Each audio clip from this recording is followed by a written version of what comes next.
shawarwari kawai da zamu bayar shine wato a yadda na gani abin da na tarar a nan, na ga tsari mai inganci, sai dai kawai a ce a ƙara ci gaba, musamman a fara ma tunanin daga baya da diploma a fara tunanin yadda za a bunƙasa wannan tsari na karatu ya zama ana ba da digiri, ya kuma zamo bayan digiri din ma ana ba da wato manya-manyan digirori kamar daga masters har PhD.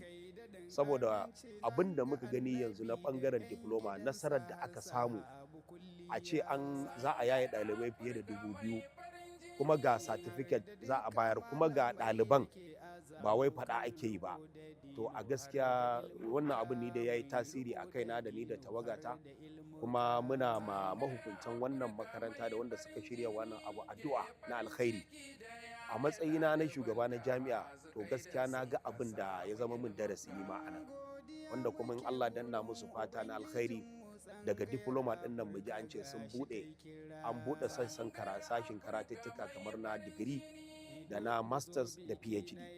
Zai taimaka mana a wannan ƙasa tamu ta Najeriya, musamman a halin da muke ciki, kuma musamman ma abin da ya shafi matan aure da ma mata da basu yaro, da wannan hali da muke ciki na rashin tsaro. To kusan irin wannan karatu fa ya fi amfani.